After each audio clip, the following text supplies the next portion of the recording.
Hebrew పత్రిక 11వ అధ్యాయము 6వ వచనం. విశ్వాసం లేకుండా దేవునికి ఇష్టడునుట అసాధ్యము. దేవుని యొద్దకు వచ్చువాడు ఆయన ఉన్నాడనియు తన వెదకు వారికి ఫలము దయచేవాడనియు నమ్మను కదా. మరొకసారి చదువుతాం బైబిల్ ఫలం. హెబ్రీ 11:6. విశ్వాసం లేకుండా దేవునికి ఇష్టడునుట అసాధ్యము. దేవుని యొద్దకు వచ్చేవాడు ఆయన ఉన్నాడనియు తన వెదకు వారికి ఫలము దయచేవాడనియు నమ్మవలను కదా. కొన్ని వారములుగా విశ్వాసాన్ని గురించి మనం చూసుకున్నాం. ఈ రోజున కూడా కొన్ని విషయాలు విశ్వాసాన్ని గురించి నేను బోధిస్తాను. విశ్వాసం లేకుండా దేవునికి ఇష్టంగా బ్రతకడము అసాధ్యం బైబిల్ సెలవిస్తుంది. విశ్వాసము మనం చేసేటువంటి ప్రతి కార్యముల్లో కూడా కనబడాల్సినటువంటి ఒక విషయం. మనం ఇచ్చే దాంట్లో విశ్వాసం ఉండాలి, మనం చేసేటువంటి ప్రార్థనలో విశ్వాసం ఉండాలి, అలాగున్న మనం చేసేటువంటి ప్రతి కార్యంలో కూడా విశ్వాసం కనబడాలి. అది బైబిల్ బోధిస్తున్నటువంటి విషయం. నీతిమంతులు విశ్వాస మూలముగా జీవించిన వాక్యం సెలవిస్తోంది. అంటే విశ్వాస బ్రతకాల్సినటువంటి విధానం ఏదని దేవుడు నిర్ణయించాడంటే విశ్వాసంలోనే. విశ్వాసం ఉన్నంత వరకు విశ్వాసకి వ్యతిరేకత వచ్చినా సరే వాటన్నిటినీ కూడా జయించగలిగేటువంటి శక్తి ఆ విశ్వాసం మనకి ఇస్తుంది. లోకమును జయించినటువంటి విజయం మన విశ్వాసం అని బైబిల్ సెలవిస్తుంది. మన విశ్వాసంలో ఉంటున్నంత వరకు, విశ్వాసం ఉండడానికి ఇష్టపడుతున్నంత వరకు ఎన్ని ఆటంకాలు వచ్చినా సరే, ఎన్ని వ్యతిరేకతలు వచ్చినా సరే, విశ్వాసం అనేటువంటి ఆ స్థితిలో మనం ఉన్నాం కాబట్టి, అంటే ఎలాగైతే చేప నీటిలో మాత్రం బ్రతుకుతుందని నేను తరచుగా చెప్తుంటాను, అలాగే విశ్వాసం అనేటువంటి లేదా నీతిమంతుడు విశ్వాసం మూలముగా బ్రతుకుతాడు, దాని ద్వారానే బ్రతుకుతాడు. కాబట్టి ఆ విశ్వాసంలో ఉంటున్నంత వరకు, ఆ విశ్వాసం అనేటువంటి ఆ పరిస్థితుల్లో ఉంటున్నంత వరకు ఎన్ని కష్టాలు వచ్చినా సరే కష్టాలన్నింటినీ కూడా జయించడానికి అవసరమైనటువంటి శక్తిని ఆ విశ్వాసం మనకి ఇస్తుంది. విశ్వాసంలో విజయం ఉంది. లోకమును జయించిన విజయం మన విశ్వాసం బైబిల్ సెలవిస్తుంటే అర్థం ఏంటంటే మన విశ్వాసాలు ఉంటున్నప్పుడు కూడా మనకు వ్యతిరేకతలు సహజంగా మనకి వస్తాయని అర్థం. విశ్వాసం గురించి మాట్లాడుతున్నప్పుడు అన్ని సాఫీగా ఆటోమేటిక్గా సాగిపోయేటువంటి జీవితం గురించి బైబిల్ చెప్పట్లేదు. విశ్వాసం గురించి మాట్లాడుతున్నప్పుడు విజయం గురించి మాట్లాడుతున్నాడు బైబిల్లో దేవుడు. అంటే అర్థం ఏంటంటే విశ్వాసం ఉన్నప్పుడు ఖచ్చితంగా విరోధం కూడా ఉంటుంది. విశ్వాసం ఉన్నప్పుడు వ్యతిరేకత ఖచ్చితంగా ఉంటుంది. విశ్వాసం ఉన్నప్పుడు ఆటంకాలు ఖచ్చితంగా మనకి వస్తాయి. అయితే ధైర్యం ఏంటంటే ఆ విశ్వాసం ఉన్నాము కాబట్టి మనకు సపోర్ట్ చేసేటువంటి కార్యములు చాలా ఆ విశ్వాసంలో ఉంటూ ఉంటాయి. కాబట్టి ఆ విశ్వాసం వల్ల మన విజయాన్ని సంపాదించుకుంటామంటాం. లోకమును జయించిన విజయం మన విశ్వాసం అంటే అర్థం ఏంటంటే ఈ లోకంలో ఎన్ని కష్టాలు వచ్చినా సరే, ఎన్ని ఇబ్బందులు వచ్చినా సరే, దేన్నైనా సరే సమర్థవంతంగా తట్టుకొని నిలవబడి దాన్ని జయించగలిగేంత శక్తి విశ్వాసం మనకి ఇస్తుంది. ఈ లోకంలో ఏ ఒక్క శ్రమ గాని, ఏ ఒక్క ఇబ్బంది గాని జయించలేనంత ఇదిలో విశ్వాసము లేదు, అంత బలహీనం విశ్వాసం లేదు. విశ్వాసం అనేటువంటి దానిలో ఏముందంటే అది శ్రమ ఎలాంటిదైనా సరే కావచ్చు, అది భౌతిక సంబంధం కావచ్చు, లేదా ఆర్థిక సంబంధం కావచ్చు, లేదా ఇంకా మానసిక సంబంధం కావచ్చు, ఏదన్నా కావచ్చు, దేన్నైనా సరే జయించగలిగేటువంటి శక్తి ఆ విశ్వాసం మనకి ఇస్తుంది. అందుకనే సింపుల్ గా దేన్నైనా జయించగలిగే శక్తి విశ్వాసం ఉంది. కాబట్టి లోకమును అని బైబిల్లో చూస్తాం. లోకమును జయించిన విజయం మన విశ్వాసమే.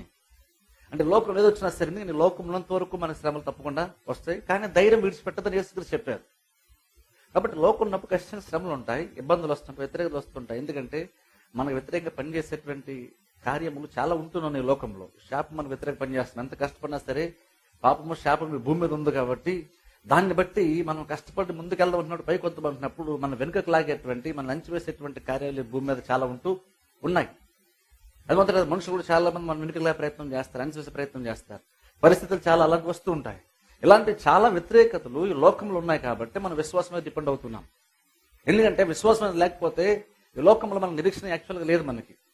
ఎందుకంటే లోకం భయంకరమైన ఉంటుంది కాబట్టి వ్యతిరేకంగా పనిచేసేటువంటి కార్యాలు చాలా ఉన్నాయి. కాబట్టి ఈ లోకంలో మనం సమర్థవంతం బ్రతకాలంటే, అనుకున్నది జరగాలి అంటే, జరిగించుకోవాలంటే మనందరం కూడా విశ్వాసం మీద ఆధారపడాల్సి ఉంది. ఎందుకంటే మనం అలా బ్రతకాలని దేవుడు మనల్ని నిర్ణయించాడు. చేప నీటిలోనే బ్రతకాలని దేవుడు నిర్ణయించాడు. కాబట్టి చేపకి నీటిలోనే దానికి ఉనికి ఉంది, దానికి బ్రతుకు నీటిలోనే ఉంది. నేను నీటిలో బ్రతకాలి అని చేప నిర్ణయించుకుంది కాబట్టి అది నీటిలో బ్రతకట్లేదు, బ్రతకగలగట్లేదు. దేవుడు అది అలా బ్రతకాలి దాన్ని అలా నిర్ణయించాడు కాబట్టి అది అక్కడే బ్రతుకుతుంది. అలాగే నీతిమంతుడు కూడా విశ్వాసంలో బ్రతకాలంటే దేవుడు నిర్ణయించాడు కాబట్టి అందులోనే మనం బ్రతికి ఉండగలుగుతాం, అందులోనే మనం పైకి రాగలుగుతాం, అందులోనే మనం విజయాన్ని సంపాదించుకోగలుగుతాం. ఎందుకంటే ఆ అట్మాస్ఫియర్ లో మాత్రం మనం బ్రతకడానికి దేవుడు మనం డిజైన్ చేశాడు కాబట్టి, నిర్ణయించాడు కాబట్టి ఆ విశ్వాసం అనేటువంటి అట్మాస్ఫియర్ లో మాత్రమే మనం బ్రతకగలుగుతుంటాం. అందుకనే విశ్వాసం తెలుసుకోవడం ప్రాముఖ్యం, విశ్వాసం ఎలా వస్తుందో తెలుసుకోవడం ప్రాముఖ్యం, విశ్వాసంలో బలపడడం ప్రాముఖ్యం, విశ్వాసాన్ని వృద్ధి చేసుకోవడం అందుకనే ప్రాముఖ్యం.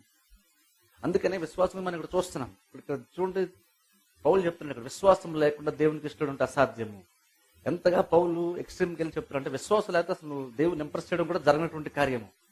అంటే విశ్వాసం లేకపోతే అసలు దేవుడిని ఇంప్రెస్ చేయడం అసలు నువ్వు ఆలోచించదు అంటున్నాడు. అంటే వేరే వేరే కార్యాలతో మనం దేవుడిని ఇంప్రెస్ చేయలేమని అర్థం. వేరే వేరే కార్యాలు చేయాలి, దేవునికి దశభాగం ఇవ్వాలి, ఇంకా చాలా విషయాలు ఉన్నాయి, ఎగ్జాంపుల్ చెప్పుకుని చాలా ఉంటాయి, అవన్నీ మనం చేస్తూ ఉండాలి. కానీ వాటిని బట్టి దేవుడు ఇంప్రెస్ అవుతాను ఎప్పుడు కూడా మనం అనుకోకూడదు. అవన్నీ చేయాల్సిన కార్యాలే, సత్క్రియలే. కానీ వాటిని బట్టి దేవుడు సంతోషిస్తాడు కాబట్టి దాన్ని బట్టి మనకి దయచేస్తాడటువంటిది కాదు. బైబిల్లో చాలా మంది దేవునికి ఇచ్చారు, కానీ ఇచ్చిన వాళ్ళు విశ్వాసం తవ్వలేదు కాబట్టి దేవుడు వాళ్ళు అంగీకరించట్లేదు చాలా సందర్భాల్లో.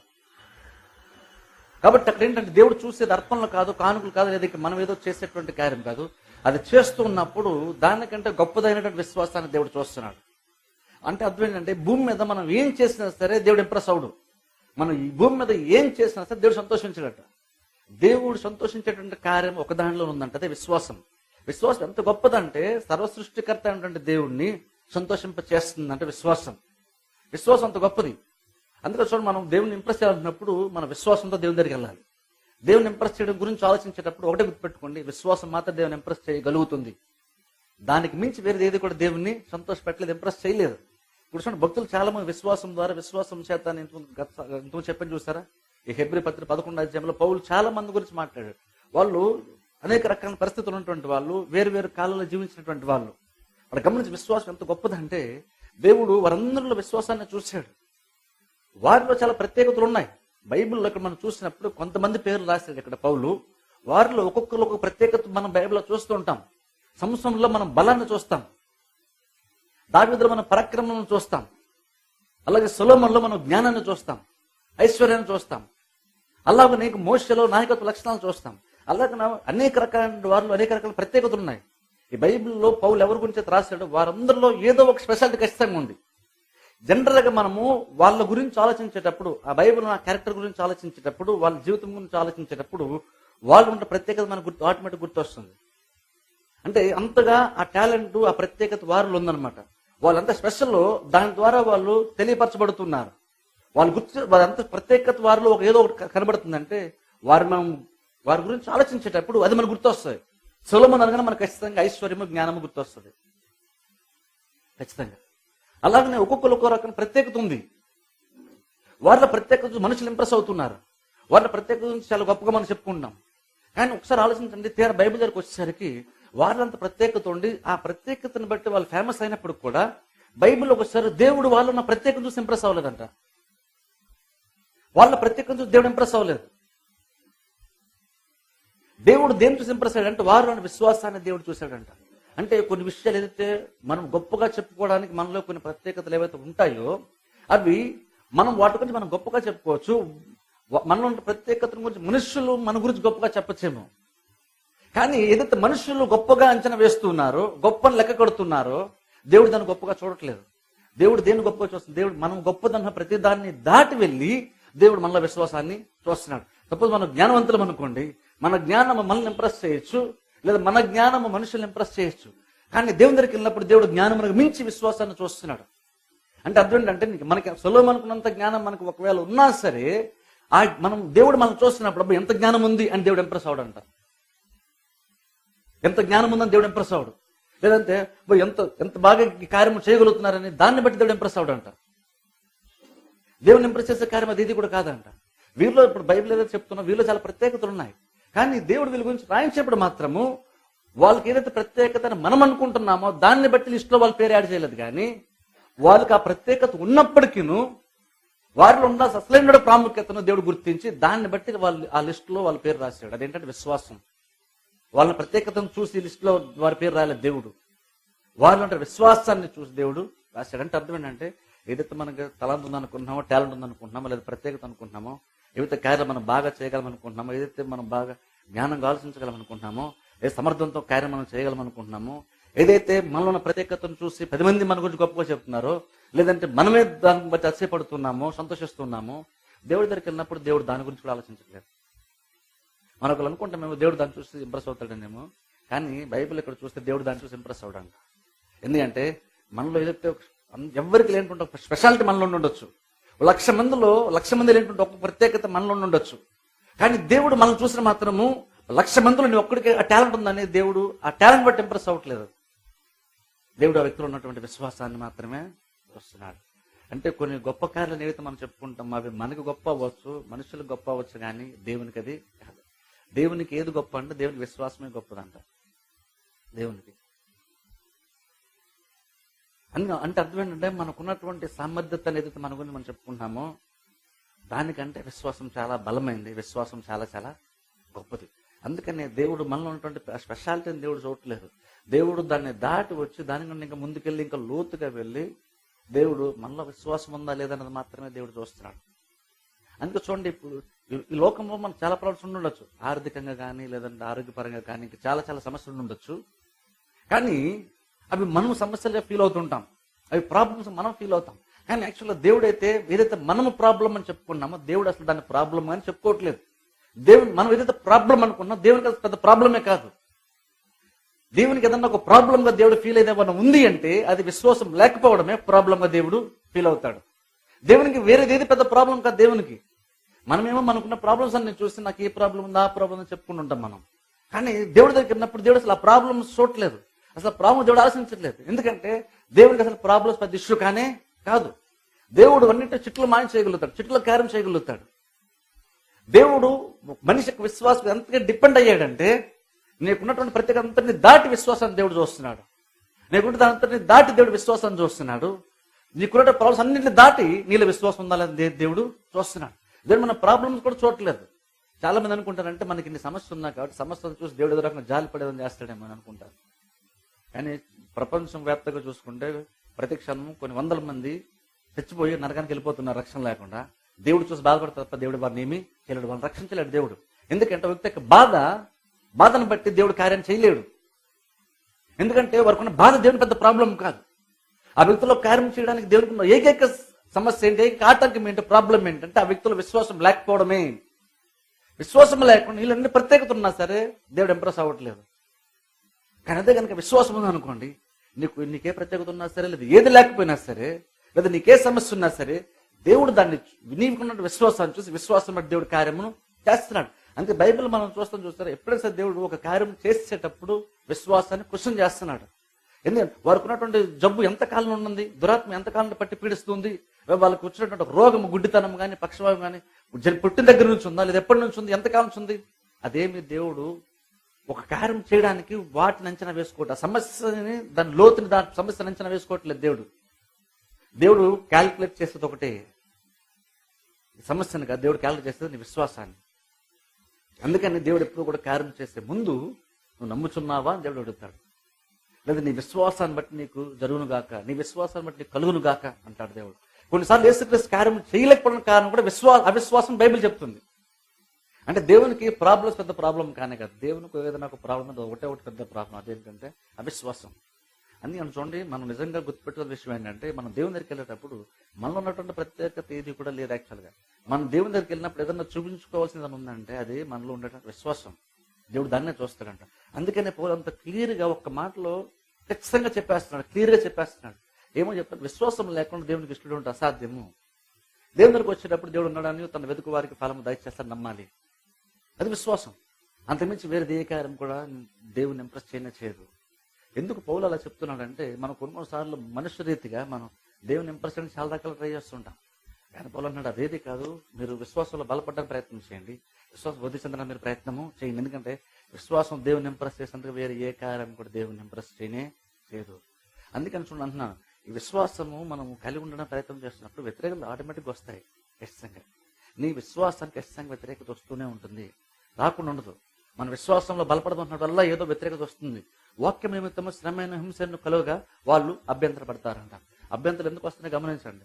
దేవుడు అభ్యంతరం చూస్తున్నప్పుడు అయ్యో పాపం వీళ్ళకి ప్రాబ్లం వచ్చింది, వాళ్ళ పాపం ఫైనాన్స్ ప్రాబ్లం వచ్చింది, లేదా వాళ్ళకి ఆరోగ్య పరిస్థితి వచ్చింది, సమస్య వచ్చిందని దేవుడు అలా చూడట్లేదు. దేవుడు ఒక శ్రమ వచ్చి చూస్తున్నప్పుడు వాక్యం నిమిత్తం వచ్చింది అని చూస్తున్నాడు దేవుడు. అంటే దేవునికి ఉన్న మెయిన్ కన్సర్న్ అంతా ఒకటే. దేవునికి ఉన్న కన్సర్న్ అంతా ఏంటంటే విశ్వాసం.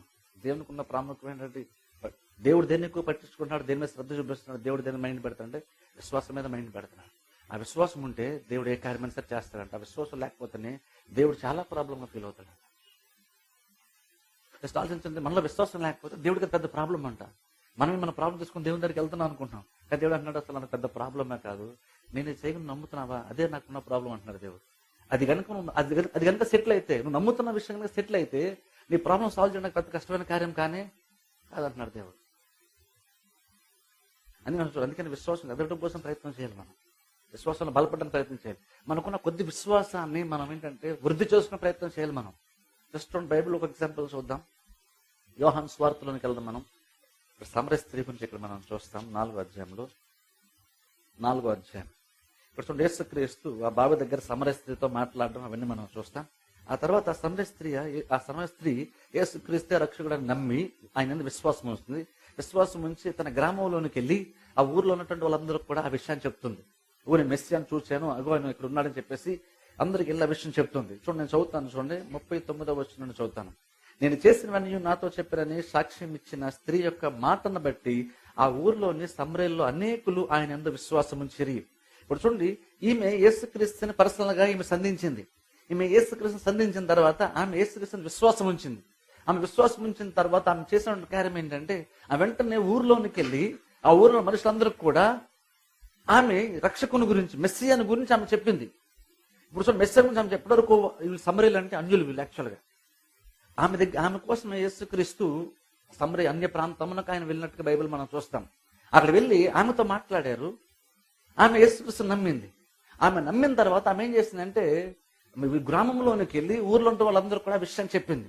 ఇప్పుడు ఈమె మాత్రం విశ్వాసం ఉంచింది, ఈమె ఒక్కతే దేవుని నమ్మింది. ఇప్పుడు ఆమె వెళ్ళి ఏం చేసిందంటే ఊర్లో ఉంటే వారందరూ కూడా చెప్పింది. ఆమె బహుశా ఎంత బలంగా చెప్పుంటుందో, ఎంత నమ్మకంగా చెప్పిందో తెలియదు, కానీ ఆమె చెప్పినటువంటి మాటను బట్టి చాలా మంది అంటే నమ్మారంటే దేవుణ్ణి. ఇప్పుడు చూడండి, నమ్మటంలో ఫస్ట్ స్టెప్ అదే. నమ్మటంలో ఫస్ట్ స్టెప్ ఏంటంటే మనం కొన్ని విన్న దాన్ని బట్టి, అది వాక్యం ద్వారా కావచ్చు, సాక్ష్యముల ద్వారా కావచ్చు, మనం కొన్ని విన్న దాన్ని బట్టి, చూసిన దాన్ని బట్టి మనం నమ్ముతాం. అది కూడా నమ్మకమే, అది కూడా విశ్వాసమే. కానీ అక్కడితో అది సరిపోదు. అది నమ్మకమైనప్పుడు కూడా అది విశ్వాసమే. బైబిల్ కూడా చెప్తుంది. ఆమె చెప్పిన మాటలను బట్టి ఆ గ్రామం ఉంటే వారందరూ కూడా నమ్మేరని బైబిల్ చెప్తుంది.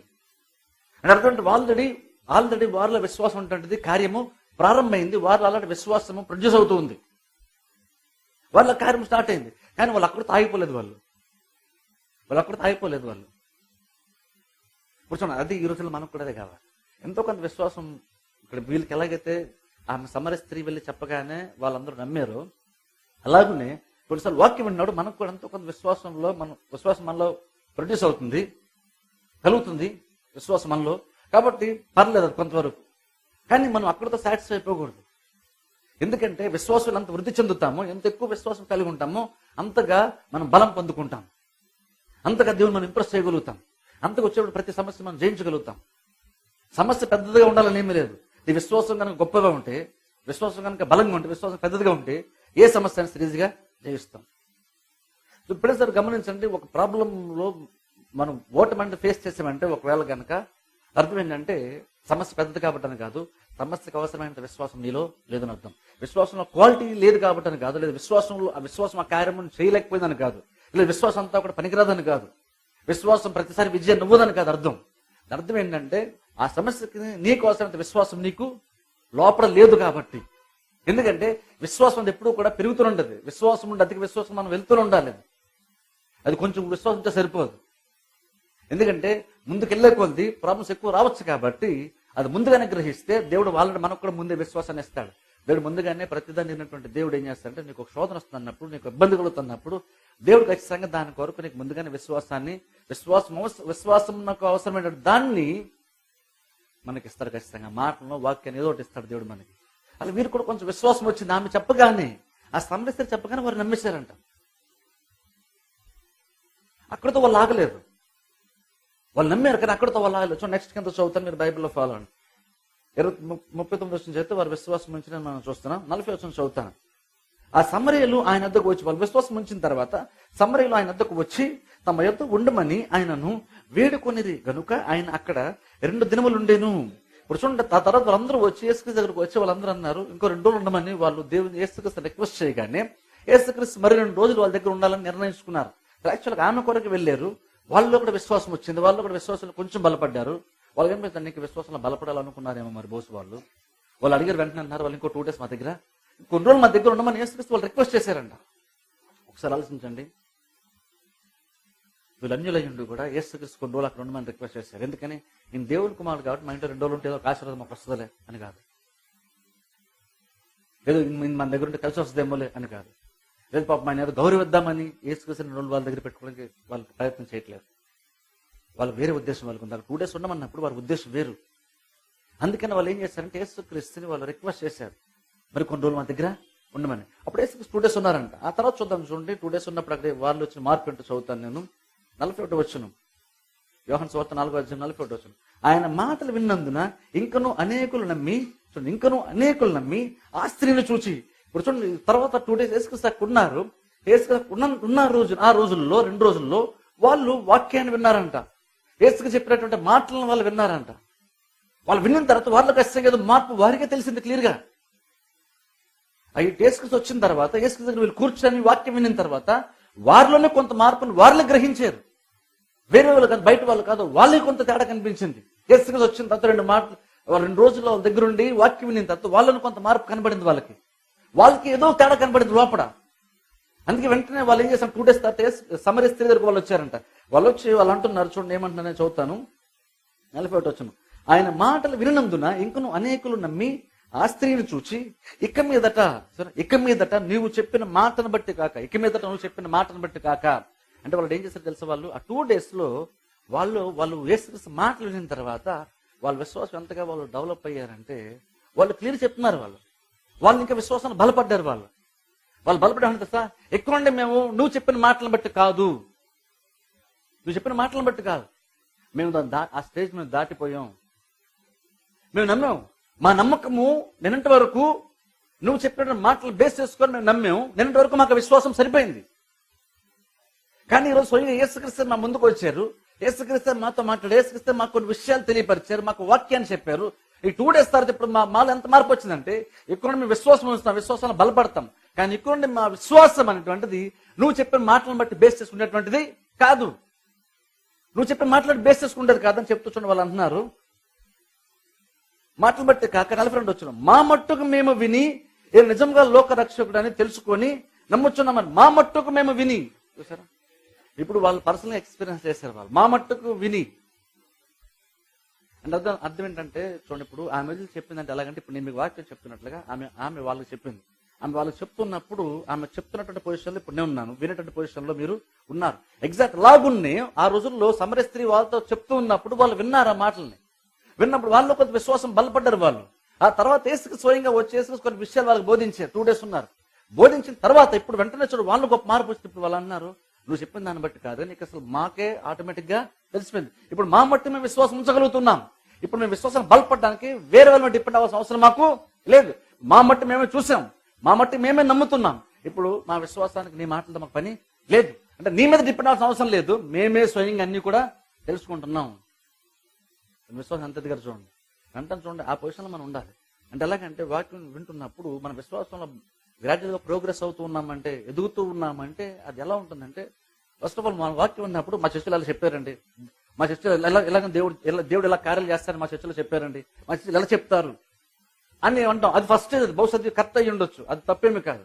కానీ ఓ స్టేజ్ వచ్చినప్పుడు మన విశ్వాసంలో మనమే బలపడితే ఎలా ఉండాలంటే, అది మా పాస్టర్లు చెప్పారు లేదా మా చర్చలు ఎలా చెప్తారు అని అలా కాదు, మనం మట్టుకు మనమే దాన్ని తెలుసుకుంటాం. అప్పుడే ఉంటాం. అప్పుడు ఏంటంటే మనం ఏదైనా క్వశ్చన్ చేస్తున్నప్పుడు లేదంటే మా ఆన్సర్ ఇస్తున్నప్పుడు మన పర్సనల్ ఎక్స్పీరియన్స్ బేస్ చేసుకొని చెప్తాం. కానీ మా శిష్యులు ఎలా చెప్తారు అని దాన్ని బేస్ చేసుకొని సెకండ్ హ్యాండ్ ఇన్ఫర్మేషన్ లాగా మనం చెప్పము. అది పర్సనల్ గా మనమే తెలుసుకుంటాం. దేవుడు కార్యం చేస్తాడో మనమే అనుభవించి తెలుసుకుంటాం. దేవుడు దేని చూసి ఇంప్రెస్ అవుతాడు మనమే చూసి తెలుసుకుంటాం. కానీ ఇన్ఫర్మేషన్ అంతా కూడా మనకు పనిచేస్తుంది. ఈ బైబిల్ హెబ్రీ పత్రిక 11వ అధ్యాయంలో పౌలు వాళ్ళందరి గురించి రాశారు. చూసారా, వాళ్ళందరూ గురించి ఎందుకు రాశారంటే వాళ్ళ జీవితాలు మనం స్టడీ చేసి వాళ్ళని బట్టి కొన్ని క్యాల్కులేషన్ చేసుకొని దేవుడు కార్యం చేసే విధానం ఏంటో తెలుసుకుంటాం. దేవుడు ఎలా పని చేస్తాడో తెలుసుకుంటున్నాం. వాళ్ళు ఎలా చేస్తే దేవుడు ఇంప్రెస్ అయ్యాడో చూస్తున్నాం. అదంతా ఎందుకంటే అదంతా ఇన్ఫర్మేషన్ అలా తెలుసుకొని దానిని బట్టి మనం దేవుని కూర్చున్న విషయాలు అంచనా వేసుకోవడానికి పనికొస్తుంది.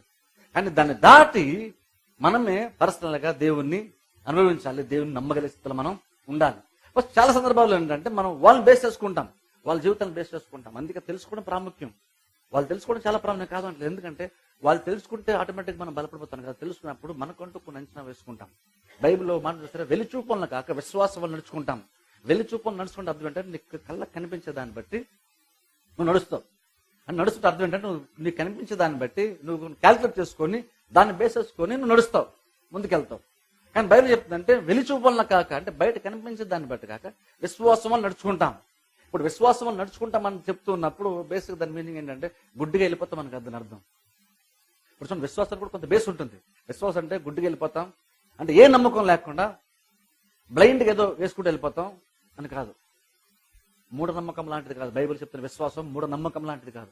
మూఢనమ్మకం అర్థం ఏంటంటే దానికి బేస్ ఉండదు. గుడ్డిగా నమ్మేస్తున్నాం. ఎందుకు నమ్ముతున్నాం మనకే తెలియదు, కానీ నమ్ముతున్నాం. కానీ బైబిల్లోని విశ్వాసం అంటే మూఢనమ్మకం కాదు, గుడ్డిగా వెళ్ళిపోయేటువంటిది కాదు. దీనికి కూడా బేస్ ఉంటుంది.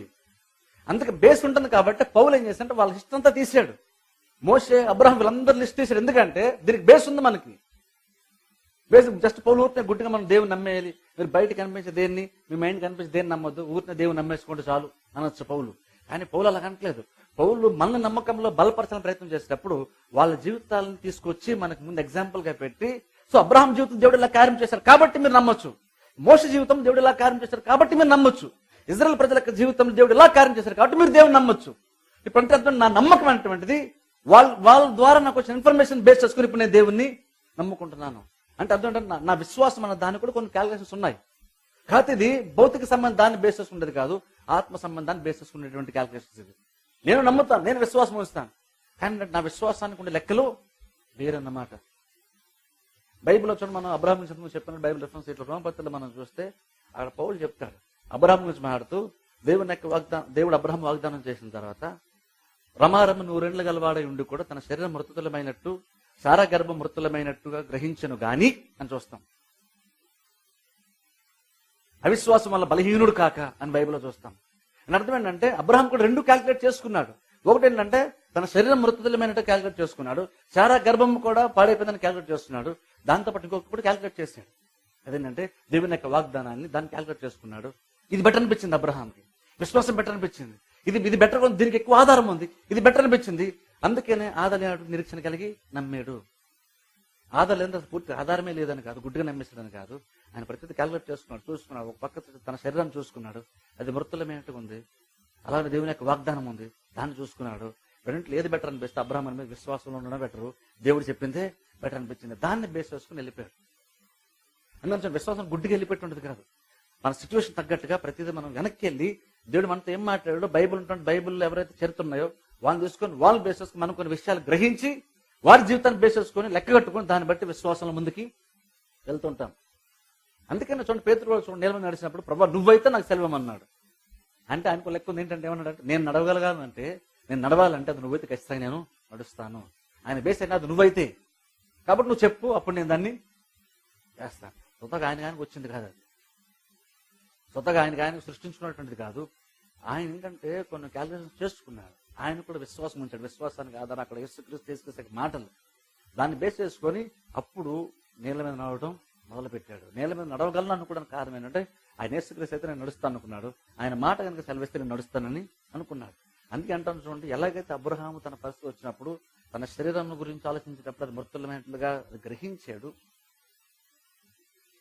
కానీ దాన్ని నమ్మలేదు, విశ్వాసంలో బలహీనుడు అవ్వలేదంట. ఇప్పుడు చూడండి, ఒకసారి అబ్రహాం చూడండి క్యాల్కులేట్ చేసుకున్నాడు. దేవుడు వచ్చి వాగ్దానం చేసిన తర్వాత అనేక జన్మలు తండ్రి అవుతున్న తర్వాత ఆయన ఏజ్ అంతా లెక్కేసుకున్నాడు. నా ఏజ్ 100 వచ్చింది అనుకున్నాడు, ఆయన లెక్కేసుకున్నాడు. తర్వాత సారా గర్భం చూస్తే అది మృతులం అయిపోయింది అని గ్రహించాడు. అవన్నీ చూసుకున్నాడు. దేవుడు చెప్పాడు కరెక్ట్ జరుగుతుందా, పాసిబిలిటీ ఉందా, నా ఏజ్ అంతా అని లెక్కేసుకున్నాడు. ఏది చూస్తే అసలు జరిగే ఛాన్సే లేదు, సారా గర్భాన్ని బట్టి చూస్తే జరిగే ఛాన్సే లేదు.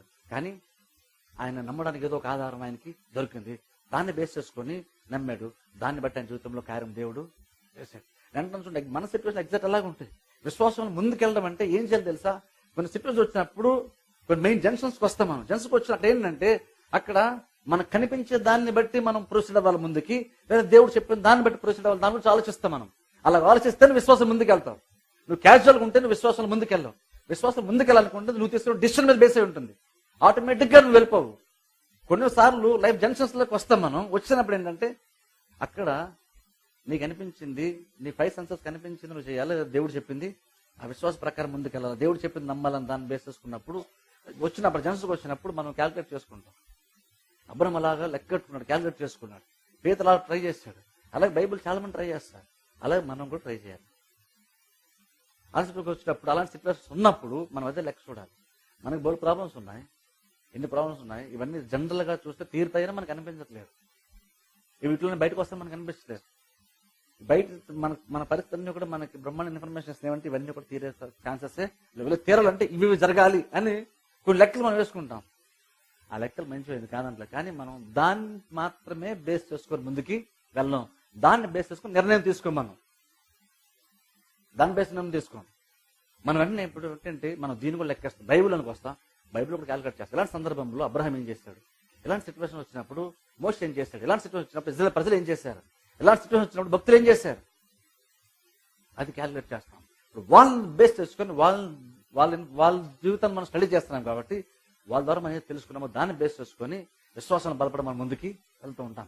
అది పర్సనల్ గా మనం దాన్ని అనుభవించుకోవడం అంటే అదే. ఇక్కడ వాళ్ళు ఒకప్పుడు సమరస్త్రీ చెప్పిన మాటలను బట్టి నమ్మారు, కానీ యేసు వచ్చి కొన్ని విషయాలు చెప్పిన తర్వాత ఇప్పుడు వాక్యం ఇంకా ఎక్కువ తెలుసుకున్నారు వాళ్ళు. ఇప్పుడు వాళ్ళు అంటున్నారు, ఎక్కడ మేము నువ్వు చెప్పిన దాన్ని బట్టి కాదు, మాకు మేముగానే మేము తెలుసుకొని ఇప్పుడు నమ్ముతున్నాం. వెంటనే చూడండి, అలా ఉండాలి. మాకు మేముగా తెలుసుకొని దాన్ని నమ్మాం. విశ్వాసంలో అలాగే పర్సనల్గా మనం డెవలప్ అవ్వాలంటున్నాం. విశ్వాసం డెవలప్ అవడం గురించి ఆలోచించాలి. విశ్వాసం ఎదగాలంటే మన విశ్వాసాన్ని ఫీడ్ చేస్తుండాలి. ఒకసారంట పల్లెటూరులో ఒక ఆయన తండ్రి తన కొడుకులకి 2 కోడిపిల్లలు ఇచ్చాడంట. ఇందులో ఏది బాగా పెరుగుతుంది, ఏది బాగా బలంగా ఉంటుందని వాళ్ళ తండ్రిని అడిగాడంట. పిల్లాడు, చిన్న పిల్లాడు అడిగితే వాళ్ళ డాడీ అన్నాడంట, నువ్వు దేనికైతే బాగా మేతేస్తావో అదే బాగా బలపడుతున్నాడంట. దేనికి మేతేస్తావు అదే, రెండులో ఏది బాగా పెరుగుతుంది, ఏది బలంగా ఉంటుందని అడిగితే నువ్వు దేనికి బాగా మేతేస్తావు అది బలపడుతుంది, అదే బలంగా ఉంటుంది అన్నాడు, అదే బాగా ఎదుగుతుంది అన్నాడు. ఎగ్జాక్ట్ ఇది కూడా అంతే. విశ్వాసం కూడా అలాంటిదే. ఒక పక్కన కొన్ని సందర్భాలు మనం కూడా భయపడే పరిస్థితులు మనకి వస్తాయి, బెదిరే పరిస్థితులు మనకి వస్తాయి. అలాగనే విశ్వాసం బలపడే పరిస్థితులు కూడా మనకు వస్తాయి. అవకాశాలు 2 వస్తాయి మనకి. అయితే ఆ మూమెంట్స్ వచ్చినప్పుడు మనం దేనికి మేతేస్తున్నాం ఇంపార్టెంట్. అక్కడ మనం దేన్ని ఫీడ్ చేస్తున్నాం చాలా ఇంపార్టెంట్. దేన్ని పెంచి పోషిస్తున్నది చాలా ఇంపార్టెంట్. అక్కడ చాలా చెప్పాను, మరోసారి చెప్తాను. చూడండి, బైబిల్లో చూడండి, వాళ్ళు 12 మంది వేగి చూడడానికి కానాన్ దేశానికి వెళ్ళేది వాళ్ళు. సార్ చూద్దాం, చూడలేదు సంఖ్యాకాలం.